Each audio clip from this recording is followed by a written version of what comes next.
ભાવનગર શહેરમાં ઘણા લાંબા સમય બાદ આવા રહીશમો બન્યા બેફામ। ભાવનગરમાં આવા રહીશમો ફરી એકવાર આતંક મચાવતા જોવા મળ્યા। કાયદાના ધજાગરા ઉડતા જોવા મળ્યા આવા રહીશમો। શહેરના સુભાષનગર જગન્નાથ મંદિર પાસે બન્યો બનાવ। આજરોજ પહેલા પણ અગાઉ માથાકૂટ કરી હોબાળો મચાવ્યો હતો। રાત્રે સમાધાન માટે બોલાવી આવા રહીશમોએ જિગ્નેશભાઈ નામના ઈસમ ઉપર કર્યો હુમલો। સમાધાન માટે બોલાવી છરી વડે જીવલેણ હુમલો કરવામાં આવેલ। ઇજાગ્રસ્તને સારવાર માટે હોસ્પિટલ ખાતે ખસેડવામાં આવેલ। બનાવની જાણ થતાં પોલીસ ટીમ પહોંચી બનાવ સ્થળે। ભાવનગરમાં દેશના ગૃહમંત્રીના આગમન પહેલા ગૃહમંત્રીના રૂટ પર બન્યો બનાવ। અશ્વિન ગોહેલ, જીએ ન્યૂઝ, ભાવનગર। ઉર્મિલા જિગ્નેશ રાઠોડ, સુભાષનગર આવાસમાં રહીએ છીએ અમે। અમીરજીની બાજુમાં ગોકુલધામ સોસાયટી છે, મારી સોસાયટીનું નામ। અમારી યારે એને માથાકૂટ કરી હતી બપોરે, અમને 3 જણાને માર્યા હતા।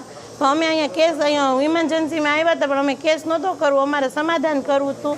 એટલે અમે સમાધાન કરવા એને ફોન કર્યો તો એ લોકો અમને મારવા આવ્યા, પણ અમારે 2-3 જણા હતા, પણ એ મારા ઘરવાળાને પકડીને ચોક વચ્ચે એને માર્યા। 3-4 ચાકુના ઘા માર્યા, માથું ફોડી નાખ્યું।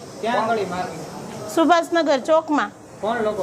અમારી ને સોસાયટીમાં જ રહી છે એ લોકો, ડીવિંગમાં 15-20 જણા હતા, પણ મને નામ બધાય નથી આવડતા, થોડાકને આવડે છે। એકનું નામ ભોટી હતું, એકનું નામ રોહન હતું, એકનું નામ રવિ હતું, એકનું નામ આકાશ હતું, એકનું નામ નાનું હતું। એટલા નામ આવડે છે। એટલે અમારા ઘરનું નુકસાન કર્યું હતું ને અમે એને એમ કીધું કે તમે આ નુકસાન કરોમાં તમારે જે હોય ઘરે કહેવા આવો, તો એ અમને મારી બપોરે કરી। એટલે મુખ્ય મારા મમ્મી હારે થઈ, મારી હારે થઈ હતી ને પછી મારા ઘરવાળા એને સમજાવ્યું કે તું આવું કરમાં, કે જે હોય ઘરે આવીને કે ને મા બેન આમું ગાળ દીધી નથી, તો કે તે મારા મા બેન આમું ગાળ દીધી। અત્યારે અમે એને સમાધાન કરવા બોલાવ્યા કે સમાધાન કરવું છે, અમે માફી માંગવા તૈયાર હતા। અમે 2 જણા કે અમે માફી માંગી લેવું, પણ એ લોકો સાંભળતા નહોતા, દારૂ પીધેલા હતા ને એવા હાવ હરામી માણસો હતા। અમે માફી માંગવા બોલાવ્યા, પણ માફી નહોતા, એ લોકો આવીને સીધી મારવા માંડ્યા ને આ 4-5 જણાની 4 વ્હીલનું ગાડીનું, રિક્ષાનું, એ બધાની ગાડીનું ને અમને ધમકી દીધી કે અમારી રિક્ષાને હળગાવી નાખશે।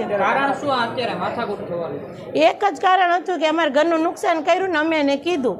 અત્યારે તમારા પતિને શું માર દીધું? એને છરીના ઘા માર્યા છે ને બાંબુથી માથું ફોડી નાખ્યું છે। કોણ હતું એ અમારી સોસાયટીના જ હતા। શું નામ છે? એનો ત્રાસ હોય છે, પણ એ મારામારી નહોતા કરતા। પહેલી વાર એને અમારે મારામારી કરી છે ને અમે એની યારે ઘણી વાર ઘરમાં બાંધણ કરી છે એની યારે।